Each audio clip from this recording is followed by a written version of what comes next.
Good morning. I am calling in from right outside of Washington, D.C. on the East Coast. So it is great to be with family and friends on the West Coast. And it's my distinct pleasure to introduce a man who hails from East St. Louis, Illinois, with the skill and talent of a star athlete who walked away from the allure of professional sports to become the best known scholar athlete in the world. Dr. Harry's research and dissertation on the sociology of sports as he pursued his PhD at Cornell University established a framework for examining race and sports in society.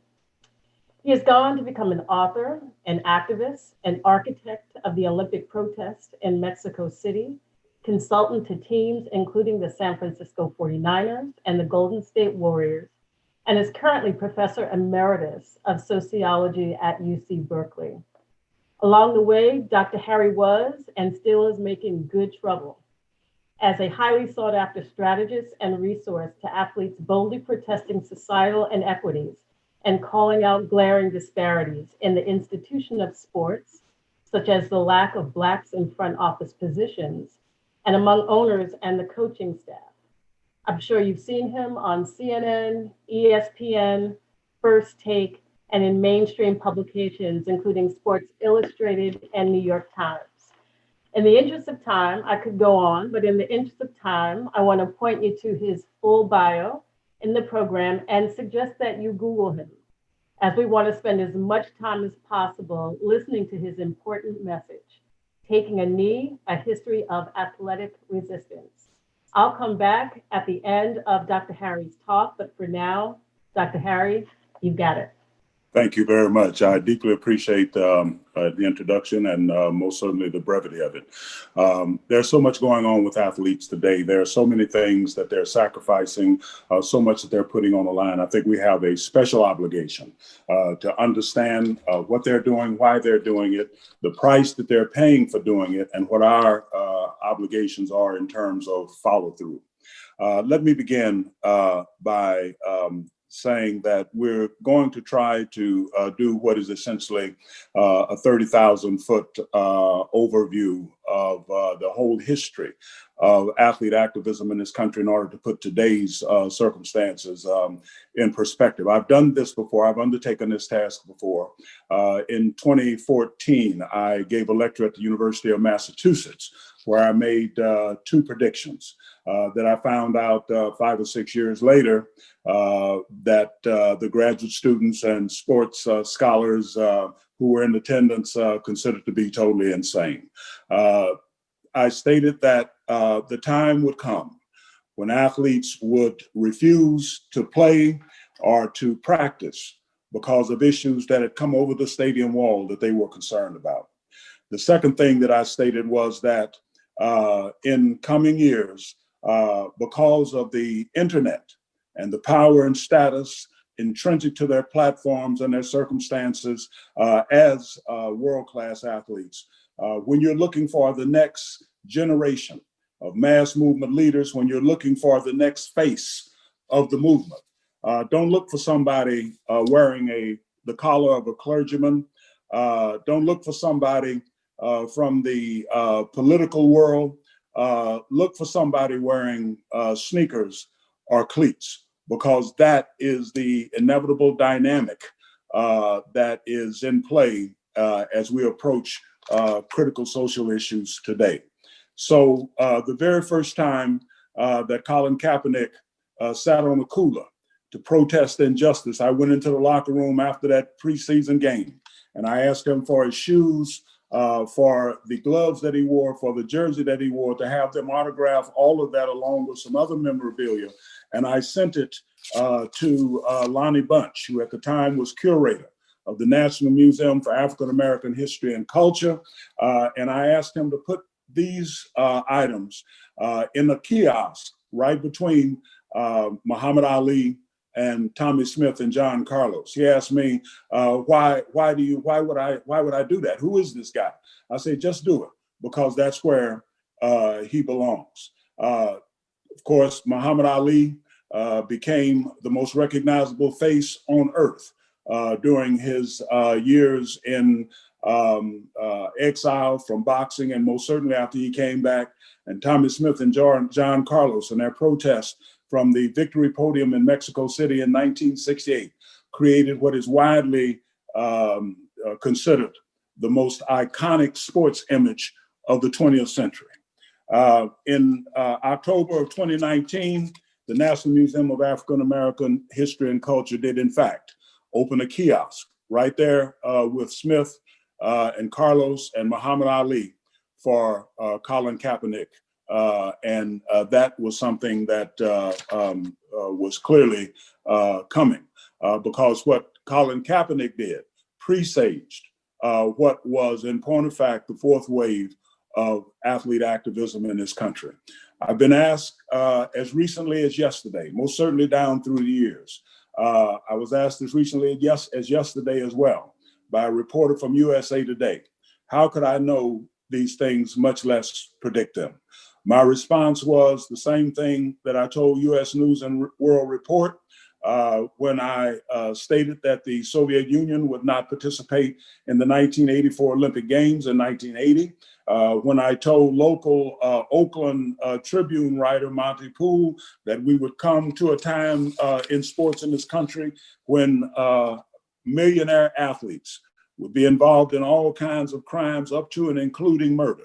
And this was 5 years before Ray Caruth, the North Carolina professional football player, was convicted of being complicit in the murder of his girlfriend. I told them all the same thing. I know these things. These things are crystal clear to me because the sociology of sport works, because the analysis is correct. So I thank you for inviting me to speak to you on these events and others this morning.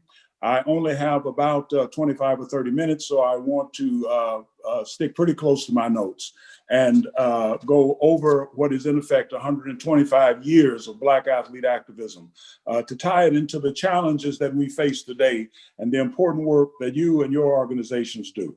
Two things that you need to keep in mind as we take this 30,000 foot overview of athlete activism, which is this. First, Black athlete activism has always been framed by the most urgent and critical challenges and issues confronting Black society.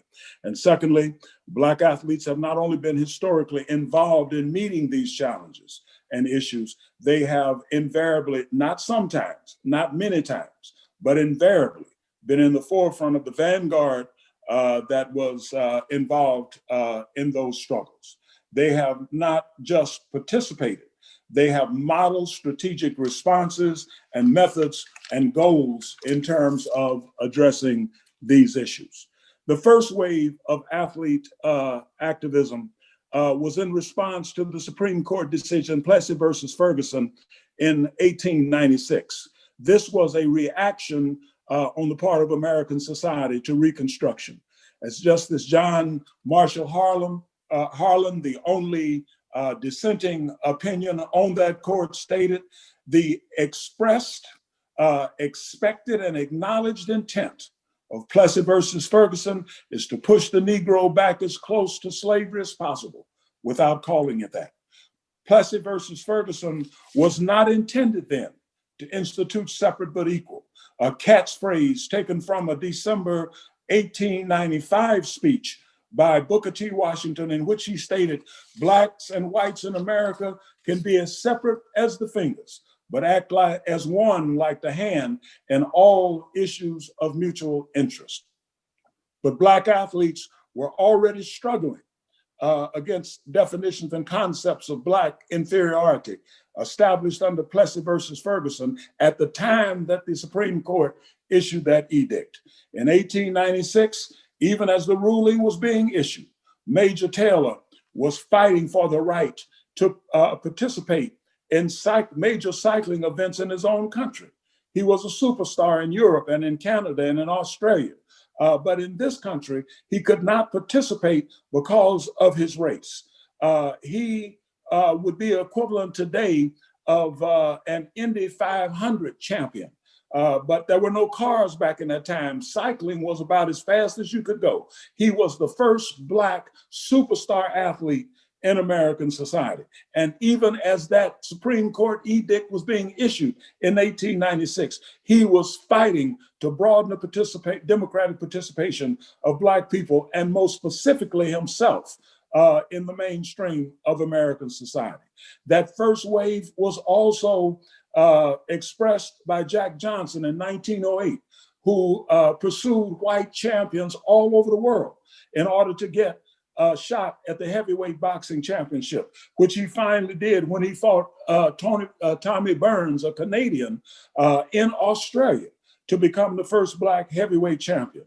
Paul Robeson in 1916, 17, and 18, who protested segregation in American collegiate sport, was part of that first wave of Black athlete activists. Robeson was able to parlay his athletic excellence into an international stardom on the stages and in the theaters of Europe decades before he could perform on stages in the United States, such as at Carnegie Hall. Jesse Owens was part of that first wave of athlete activists who, in the 1936 Olympics, won 4 gold medals and stood in stark contrast to Aryan superiority definitions pushed by Adolf Hitler and the Third Reich.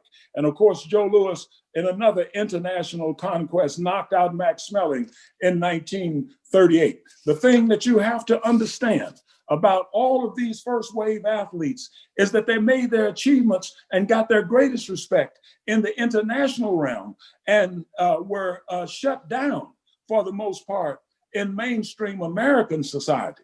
What they were saying was essentially that if we can defeat the world, then you can't tell us that we're so inferior as a race that we cannot compete in American society, not just in sport, but in any other realm. On the domestic scene, you had the Negro Leagues, you had the Washington, D.C. Bears, and you had the New York Renaissance basketball teams. The Negro Leagues in all-star competition against Major League All-Stars won over 60% of those games, played in Puerto Rico and the Dominican Republic and in Cuba and in Mexico and in other places outside of the United States. The Washington, D.C. Bears were so good as a basketball team that they won 63 straight games, including games against the NBA players and teams. And they got to the point that nobody would play them. The Renaissance Five became a iconic team because of their victories playing straight up basketball, not basketball that used reams and tricks and clowning the way that the Harlem Globetrotters did. Harlem Globetrotters were a great team, but they found that they could perform better in terms of their financial outcomes if they clowned and jived around when they played white teams. And that way, not only would they get paid, but they would get out of town alive. And to this day, of the 3 teams, the Renaissance Five, the DC Bears, the only team that still survives is the Harlem Globetrotter franchise, because they made white mainstream America laugh even as they were beaten time after time. And so now what you see when you see the Harlem Globetrotters playing the Generals, usually an all-white team or mostly white team, it's a reiteration of that history. These sports enterprises defeated white teams when they had an opportunity to play against them more often than they lost, time after time, right here at home. The Negro Leagues were a domestic resistance movement in the same sense that the message was sent internationally by teams by individual athletes like Jack Johnson, like Jesse Owens, like Joe Louis, like Paul Robeson. These teams sent messages domestically that what we lack is not the competitiveness, not the discipline, not the organizational capability, most certainly not the competence. What we lack is the opportunity. That was the message of these first wave athlete activists. They had what they called the double V model. That is, victory over racism in sports abroad, victory over racism in sports at home. They modeled the double V campaign that was used as justification, as rationalization for Black involvement in World War II, as they went to Europe, for example, to fight to free de Gaulle and Churchill from Hitler, while they were fighting out of segregated military units on behalf of American society. But the double V campaign, that was okay, because they were intent on defeating racism abroad in the guise of the Nazis, in the guise of Japanese imperialism, in the guise of Italian fascism, and then defeating racism at home as well. The second wave of athlete activism came in post-World War II America. This time, the broader struggle was not about establishing the legitimacy of Black capability and competence and defeating segregation. It was about the desegregation movement and gaining access. So you had in baseball, Jackie Robinson and Larry Doby. You had in football, Kenny Washington and Woody Strode, Marion Motley and Bill Willis. You had in basketball, Earl Lloyd and Chuck Cooper and Nathaniel Sweetwater Clifton. But the fight for desegregation was brutal. It was very ugly and always incomplete because it was transactional. Branch Rickey didn't go into the Negro Leagues and pull out Jackie Robinson because of brotherhood. He did it because of business. Coming out of World War II, there were a dearth, there was a lack of manpower, and you had former athletes who had lost arms, who had lost legs. You had pitchers with one hand and so forth. And so Branch Rickey was smart enough to say, and here we have the Negro Leagues filling up our stadiums when we're not playing in them, and all of this talent's out there. So he decided that it was time to move away from segregation, along with the United States military in the face of international communism and the guise of China and Russia, who was using segregation in third world non-white countries to say, you're going to follow them. Look at what they're doing to Black people and Asian people and brown people in their own country. So Truman passed an executive edict, desegregating the military. That was transactional. The same with Branch Rickey and Jackie Robinson. That was transactional. And so it was incomplete. In point of fact, it was predatory inclusion. They went in and got the athletes, but they didn't bring out the coaches. They didn't bring out Rube Foster and his organization in the Negro Leagues. They went in and got the athletes. Woody Strode, who was part of that desegregation effort, made the statement that if heaven is desegregated, I don't want to go. That's how brutal it was, because it wasn't about brotherhood. It wasn't about morality. It was transactional. Jackie Robinson took special pains to make sure that in that ugly context, Black fans did not react to the circumstances that he had to deal with on the field.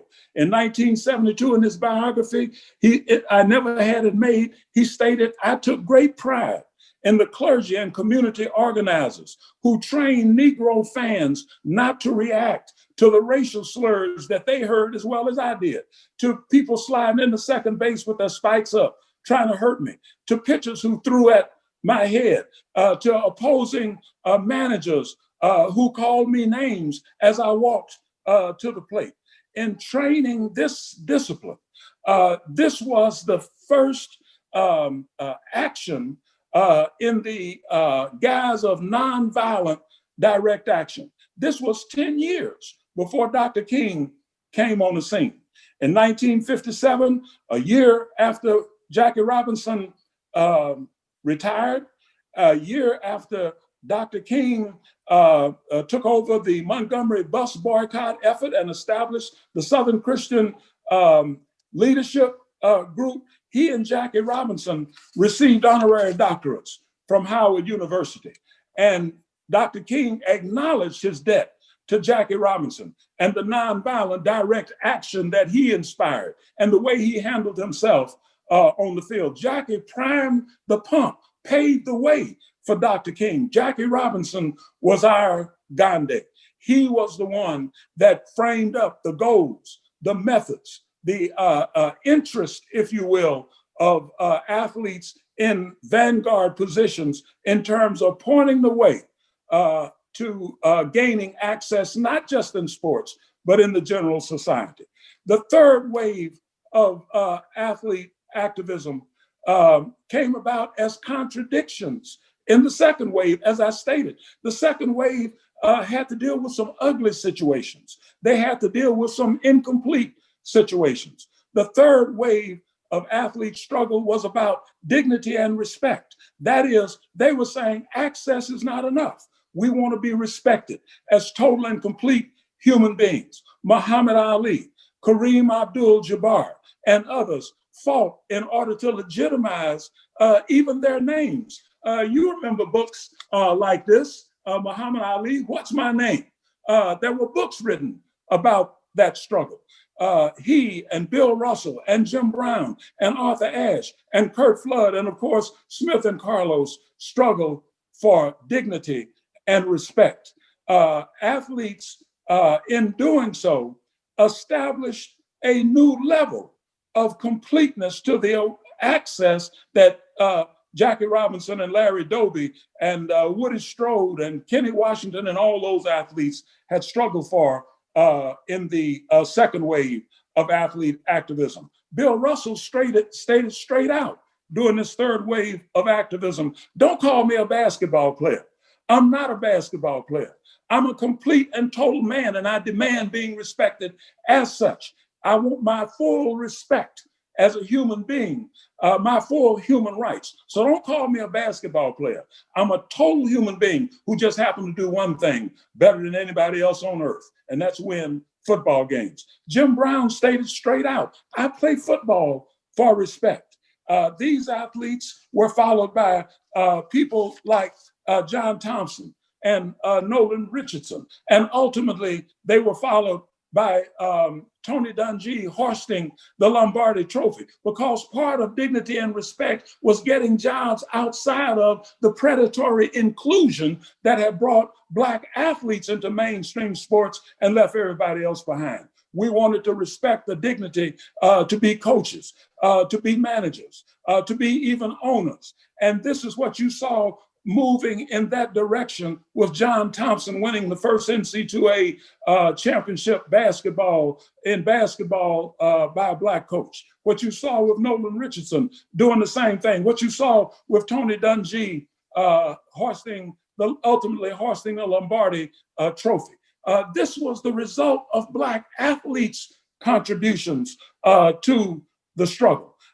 These athletes in battling for the legitimacy of their names, and these athletes in battling for dignity and respect on top of access, made it possible eventually for some Black man with a funny sounding name like Barack Hussein Obama to be elected to the presidency of the United States, not once, but twice. But the onset of the fourth wave of athlete activism was already well this side of the sports political horizon. And that fourth wave of athlete activism was for definitional authority, because these athletes recognized that there was something wrong when 147 largely unarmed Black men, women, and children were being shot down by police in this society every year since 1968. And the definition was that it was justifiable homicide. Colin Kaepernick and Malcolm Jenkins and Michael Bennett and these players said, no more days like those. We want a definitional change. They recognize that Black people have never been seen as creditable witnesses to their own outcomes, to their own circumstances. They've never been seen as creditable articulators of their own interests. And so they were saying, this has got to change. So Colin Kaepernick took a knee. And what he was saying was, we're better than this. We're better than the murder of 147 Black men, women, and children every year under cover of the badge, and nobody is charged. Nobody goes to jail. Nobody is prosecuted because it's defined as justifiable homicide. This was 2 years after Mike Brown was killed. It was 4 years before George Floyd and Breonna Taylor were murdered under cover of the badge. But already, even as Colin Kaepernick took a knee, even as Malcolm Jenkins protested with a fist in the air, even as Mike Bennett up at the Seattle Seahawks took a knee, a fifth wave of athlete activism was on its way. At the University of Missouri, where Black athletes finally declared online that they would not practice or play any games until the demands that Black students had been making for 2 years were addressed and met. And that included the dismissal of the president of the school. Within 3 days after they put that up online, the president of the university was gone, quickly followed by the chancellor of the university and the head football coach. What the University of Missouri football players had done was to demand a seat at the table. And they knew that this did not mean a seat in the room where all of a sudden the same old president, the same old chancellor simply brought in the protesting students and put some chairs against the back wall where they could sit in the room. This was different. This demanded that the students and others have a seat at the table. If an athlete texts or sends an Instagram or a tweet or goes on FaceTime or Zoom, they are expressing a sentiment. This is what LeBron and CP3 and Carmelo and D Wade spoke about at that ESPYs award show, where they went in and demanded time and made the statement that we got to get away from just tweeting and Instagram and emailing. We have got to begin to take action. We've got to begin to do some things that actually bring about change. We've got to move, in point of fact, from protest through policy to change that we demand. If you actively engage in a protest action, you're making a statement. If you send an email, you're expressing a sentiment. On the other hand, if you threaten to boycott, you're sending a message to everybody involved in the endeavor that you're involved in, that we will not have business as usual until we address and deal with this issue. Everybody must then come to the table. And again, like the University of Missouri football team, the NBA teams today, in this era of work stoppages, we're not demanding a seat in the room. Athletes today are demanding a seat at the table. Their experiences as athletes back that up. Deshaun Watkins down at the Texans, Lamar Jackson at the Baltimore Ravens, Patrick Mahomes at the Kansas City Chiefs didn't go into those organizations and say, put an additional quarterback locker in the quarterback section of the locker room. They didn't go in and say, put an additional chair in the quarterback meeting room. They knew that in order to get where they needed to get to, somebody had to get up. When the NBA players decided that they wouldn't practice, that they wouldn't play those opening games, what they were saying is that we want to not just make a statement, we want to get some action. And all of a sudden, the owners and the sponsors and the people who in the restaurants and so forth, who depend on the business that they bring in to town, all of a sudden they had to pay attention. They had to figure out, what can we do to help move this thing along?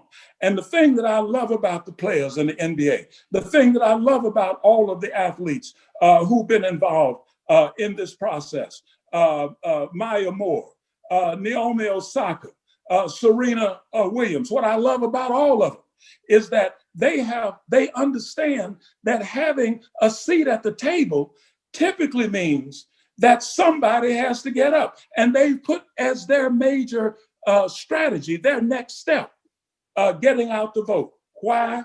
Because from Washington, D.C., to local officials, sheriffs, prosecutors, to down ballot propositions. To get a seat at the table, somebody is going to have to get up. Now, there's a rumor going around that young voters might not turn out to vote this time, that they might not vote at all. I'm reminded of something that Kobe once related about his daughter, Gianna.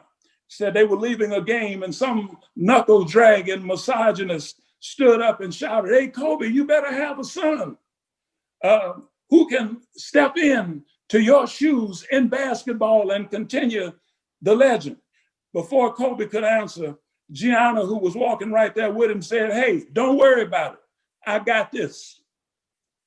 This is where these players are. This is what the message that they're sending. In that vein, I hope one day to be walking down the street at some point, and some young person pulls up in a car, moves their mask aside, rolls down the window, and shouts out, "Hey, old dude, OG, don't worry. We got this." Because LeBron and Carmelo and D Wade and Chris Paul and Maya Moore and Naomi Osaka and Serena and all the other athlete activists in this fifth wave, our heroes and sheroes, have taught us, if they've taught us anything, it is that if Joe and Carmela Harris are going to have a seat at the table, somebody has got to get up. Thank you. Thank you very much for your time. Dr. Harry, thank you so much. We all felt that, your emotion and your energy, and we so appreciate it. Thank you. Pass the word. Yes, yes. We have a few minutes just for... I know we're over. That's okay. That's all right. This was a gift. And you said you had to get over 100 plus years into 30 minutes, and I think you did it better than anybody could. I appreciate walking through those waves. Thank you. So we have some questions that actually came in even before you got going. And so I think we just have a few minutes to look at a few of these. But I want to pick up right where you left off, which was talking about some of the champions of today, the leaders, right? The activist athletes today. And there's one question that came in, sir, to talk a bit further, and you were going there. How can the recent actions by athletes be leveraged and turned into specific demands and tangible change? I think that what I'm so proud of LeBron and Carmelo and D Wade and Chris Paul and Maya Moore and Naomi Osaka, who have pressed getting out the vote. This is the first step that you can take. That's what you can do between now and November the 3rd. Get out the vote. Because as I have made clear, as has been the tradition in these waves of athlete activism, in order to get to where you want to get in terms of your activism, to get a seat at the table, as these NBA athletes have managed to do, somebody has to get up. Some of these old coaches who were sitting around, these old hangers-on and sponsors and others who were sitting up in meetings making decisions about basketball franchises. When David Stern brought in Magic Johnson, when you begin to have these athletes like even Michael Jordan and these athletes having a say about what happened with the NBA, somebody had to get up. They couldn't have gotten the bubble going in Orlando to play these games if they hadn't gotten in touch with Chris Paul and LeBron and all these athletes and say, how are we going to do this? And so once they said, okay, we call a halt to everything until we deal with these issues that have come over the pavilion wall, that have come in through the locker room door, everybody had to stop and pay attention. So the first thing you want to do is to get the right people around the table. And that means that somebody's going to have to get up. That means getting out and voting. And then you have to come up with the agendas that those people that you've put in place are going to be have to follow in order to get the issues dealt with that you consider to be so critical. So the strategic thinking goes on. But the first thing that these athletes have done is to set up a situation where now everybody understands, get out and vote. The price in blood and death and lynching and so forth, the price that has been paid is not only high, but this is the way that you get a seat around the table that's meaningful, as opposed to another chair being added somewhere in the room. Yes, yes. And they are very intentional around voter engagement and civic engagement. Yep. We're so proud of them. Talk a little bit about Dr. Harry, though. We were talking before we came on live about the risks associated with the activism and how this impacts athletes. There was actually a question that said, someone asked, is an athlete of the caliber of LeBron James really at risk of repercussions? I think we all know the Colin Kaepernick story, but what are these athletes? Every athlete, going back to the first wave, who engaged in any degree of activism on behalf of Black society has paid a tremendous price. We can go back to Jack Johnson, who was actually put in jail under a law that was specifically passed to trap him. We can look at Jesse Owens and Joe Louis, who were hounded by the IRS for most of their adult lives. They were hounded by the income tax bureau. We can look at Paul Robeson, who was declared a non-person. They took his passport. He couldn't work. He couldn't travel. And at the end, he had to move in with his sister in order to have a place to stay. Probably one of the greatest personalities, political, artistic, oratorical, athletic, that American society has ever developed. And of course, we know what happened to Muhammad Ali and Smith and Carlos. We know what Jackie Robinson went through on the field.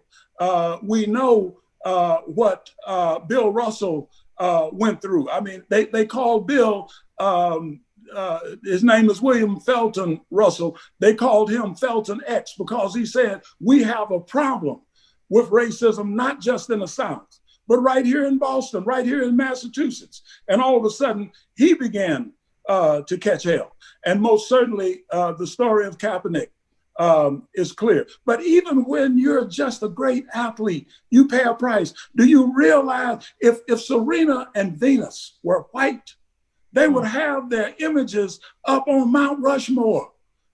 They would be so much more prominent, powerful, economically viable than they are if they were white, but they're Black. And so they criticize them for the clothes they wear. They try to body shame them because of the shape of their bodies. They talk about Naomi Osaka's hair. They do this kind of stuff because this is part of the price that is paid for being a Black athlete, an activist athlete who is determined to have dignity and respect, not just for themselves, but for Black people in this country. The sacrifices that they are making are phenomenal. Is LeBron James at risk? I'll tell you a story. I was asked by an old friend of mine, Jim Gray. He was the reporter that LeBron was with when he made the decision. If I was anxious when I go to athletic events about athletes potentially protesting. And I told him, no, I can live with that. What I'm anxious about is being shot on the way to the game or being shot on the way home. Well, LeBron has the same issues to deal with.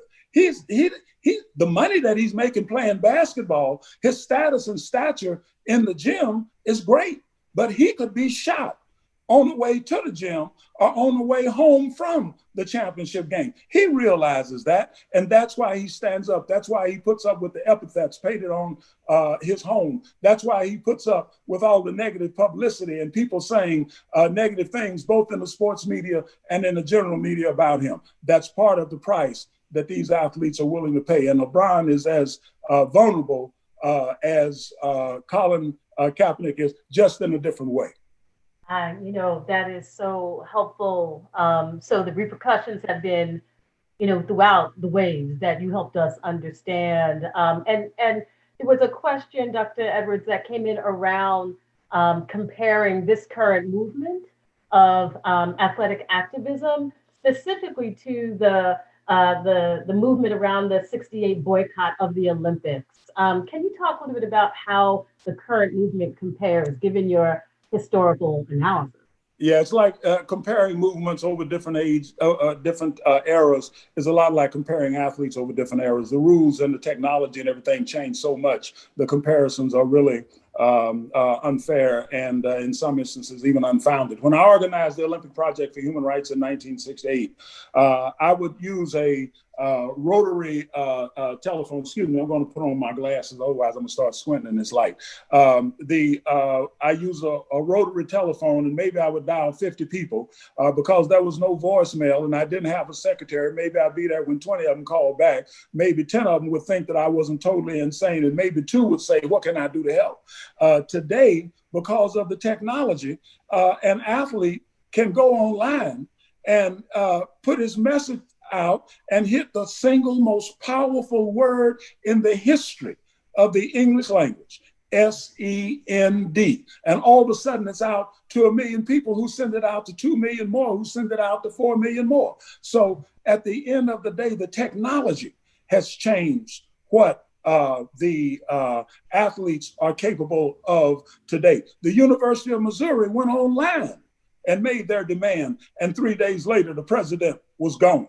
The athletes in the NBA went online and made their arguments about why they were not going to play.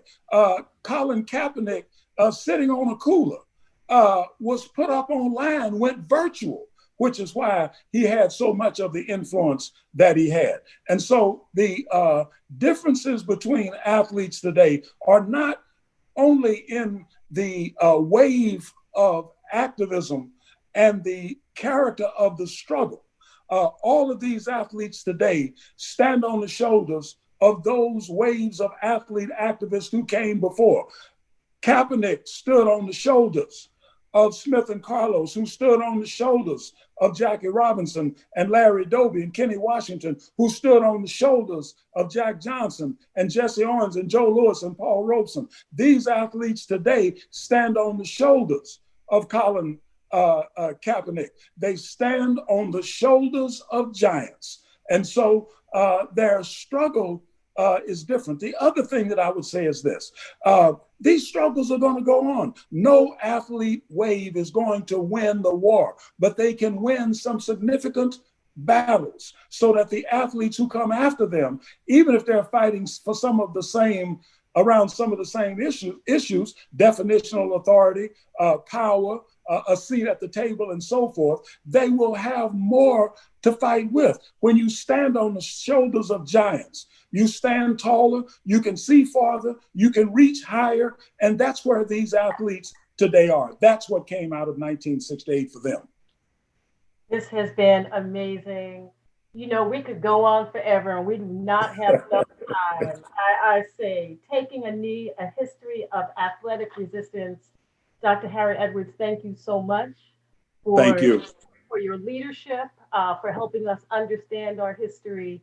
And I'll keep Googling you because I could listen to you forever. So thank you. Thank you so much. With that, colleagues, I'm going to turn it back over to Stuart Burden with the Silicon Valley Community Foundation. Enjoy the rest of the program. Take care.